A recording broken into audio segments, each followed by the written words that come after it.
ঠাকুর ন্যায় বিচার প্রতিষ্ঠা করেছিলেন আমাদের নবী। জোরে বলেন ঠিক কিনা? যার কারণে নবীর যুগে কোন চুরি ছিল না, ডাকাতি ছিল না, লুচ্চামি ছিল না, গুন্ডামি ছিল না। কথা বলেন ঠিক না বেঠিক? বাংলাদেশের মুসলমান সেই ন্যায় বিচার নবীজি যে প্রতিষ্ঠা করতে গিয়ে কোনো স্বজন প্রীতি করে না, তার জ্বলন্ত প্রমাণ আমি আপনাদেরকে দিতে চাই। আল্লাহর নবী আখির জামানার পয়গম্বরের জামানায় তার বস্তির মধ্যে মদিনার একটি সম্ভ্রান্ত পরিবারের মেয়ে ছিল, নাম ছিল ফাতেমা।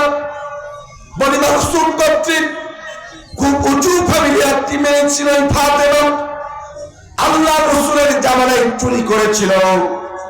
নবীজি চুরি করার কারণে তারা হাত কাটার আদেশ দিয়েছিলেন। একটু আমার দিকে তাকান, কি কাটার আদেশ দিয়েছিলেন? তার কারণে নবীজি রাষ্ট্র পরিচালনা করতেন কোরআন দিয়ে। কোরআনের রাষ্ট্র যদি কোন সমাজে প্রতিষ্ঠা থাকে, সেই দেশের চোরদেরকে আল্লাহ তাআলা কোরআন আয়াত নাযিল করে বলেছিলেন, ওয়াসারিকু ওয়াসারিকাতু আতাসারানা, চোর ছেলে হোক এবং মেয়ে হোক যদি চুরি করে তথ্য প্রমাণ সহ যদি তার প্রমাণ পাওয়া যায়, তাকে দুনিয়ার মধ্যে হাত কেটে দিতে হবে। কথা বলেন ঠিক কিনা? আল্লাহর নবী কোরআন দিয়ে রাষ্ট্র পরিচালনা করার কারণে এই ফাতেমা চুরি করেছিল। চুরি করার অপরাধে আল্লাহ পাক রব্বুল আলামিন তার হাত কাটার আদেশ দিলেন। সাহাবীরা চিন্তা করলেন, এই মেয়েটি তো বনি মাখজুম কর্তৃক খুব সম্ভ্রান্ত পরিবারের একটি মেয়ে, একে যদি হাত কেটে দেওয়া হয় আমাদের দাওয়াত কাজ করতে গিয়ে হয়তো বা বাধা আসতে পারে, আমাদের সমস্যার সম্মুখীন হতে পারে। এই জন্য সাহাবীরা চিন্তা করলেন, এই মেয়েটির হাত না কেটে যদি ছোট কোনো একটা শাস্তি দিয়ে তাকে যদি ছেড়ে দেওয়া যেত আমাদের জন্য বড় ভালো হতো। এই জন্য কয়েকজন সাহাবী চিন্তা করলেন, আল্লাহর নবীর কাছে গিয়ে একটু সুপারিশ করা যায় কিনা। কেউ ভাইতে কথা বলে না। কয়েকজন সাহাবী চিন্তা করলেন, নবীজি উসামা ইবনে যায়েদ রাদিয়াল্লাহু তাআলার কথা খুব মনোযোগ দিয়ে শুনতেন। হযরত উসামা ইবনে যায়েদ যদি কোনো কথা বলতেন, আল্লাহর নবী তার কথাকে খুব সুন্দরভাবে প্রাধান্য দিতেন। কয়েকজন সাহাবী ডাকতে বললেন, উসামা, আল্লাহর নবী তো তোমাকে খুব সম্মান দেয়, ইজ্জত দেয়, তোমার কথা খুব ভালোভাবে শোনে, আমাদের পক্ষ থেকে তোমাকে একটা সুপারিশ নিয়ে যেতে হবে নবীজির কাছে। হযরত উসামা ইবনে যায়েদ রাদিয়াল্লাহু তাআলা বললেন, কি বলতে চান বলেন সাথী ভাইরা? বললেন, বনি মাখজুম গোত্রের একটা মেয়ে নাম হলো ফাতেমা চুরি করেছেন।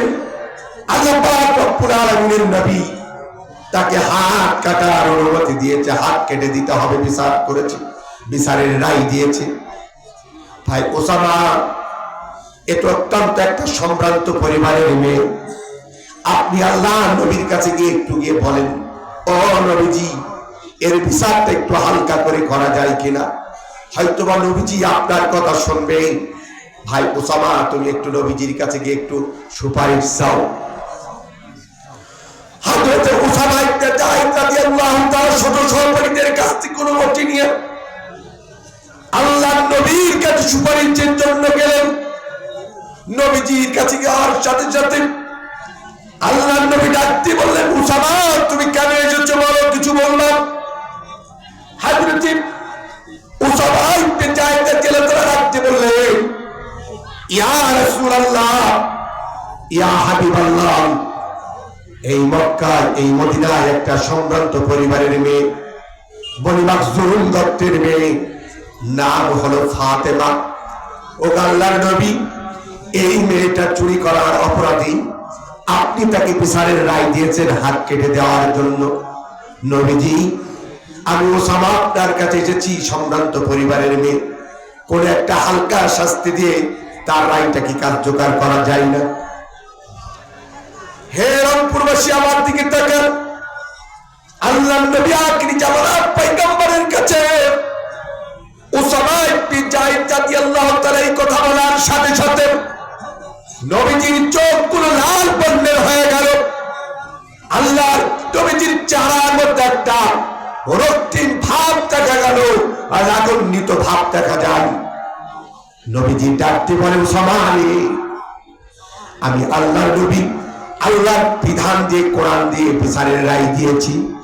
আমি যদি এই রায়টা যদি আল্লাহর কোরআনের বিধান দিয়ে যদি না করি, কিয়ামতের ময়দানে আমি যতই নবী হই না কেন, আল্লাহ পাক রব্বুল আলামিনের আসামির কাজ করাই আমি মুহাম্মদকে দাঁড় করাবে। এটা কি তুমি চাও? সাহাবী হযরত উসামা ইবনে যায়েদ রাদিয়াল্লাহু তাআলা বলেন, ইয়া রাসূলুল্লাহ, আমি চাই না।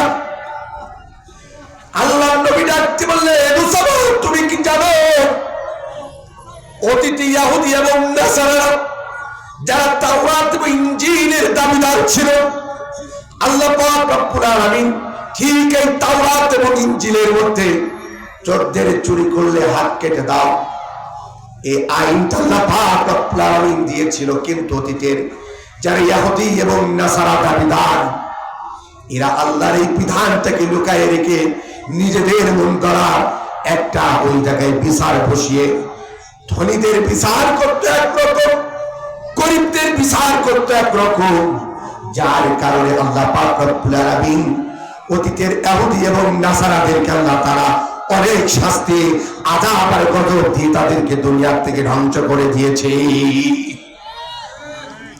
ওসামা, তুমি কি চাও আমার কওমেদেরকে আল্লাহ পাক রব্বুল আলামিন আল্লাহর কোরআন দিয়ে বিচার না করার কারণে অতীতের ইহুদি এবং নাসারাদের মতো ধ্বংস করে দিই? হযরত ইমাম হযরত উসামা ইবনে যায়েদ রাদিয়াল্লাহু তাআলা ডাক দিয়ে বললেন, ইয়া রাসূলুল্লাহ, ইয়া হাবিবাল্লাহ, আমরা এটা চাই না। নবীজি এরপরে ডাকতে বললেন, ওসামা রে, শুনে রাখো, এই বিচারটা যদি মুহাম্মদ বিনতে ফাতেমা, আমার মেয়ে যদি ফাতেমা চুরি করত, আমি মুহাম্মদ সাল্লাল্লাহু আলাইহি সাল্লাম ওই হাত কাটার আইন থেকে আমি নবীজিও 1 কেজি পরিমাণ পিছু পাও হতাম না। আল্লাহু আকবার বলেন। ইমামুল আদিল, ন্যায় বিচারক, এই ন্যায় বিচারক নবীজি ছিলেন। পৃথিবীর মধ্যে কোন স্বজন প্রীতি, কোন আত্মীয়করণ, কোন দলীয়করণ নবীজি এবং নবীজির সাহাবীরা করে নাই। জোরে বলেন ঠিক না বেঠিক?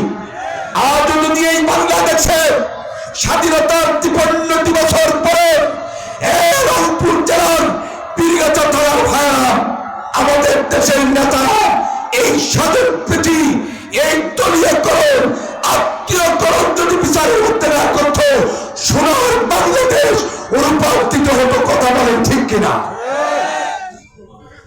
কিন্তু তার করা হয় না। কথা বলেন ঠিক তবে ঠিক? আপনারা কি কষ্ট পাচ্ছেন? আল্লাহ নবী বলছেন, ইমামুল আদিল, যারা ন্যায় বিচারক হবে এই পৃথিবীর মধ্যে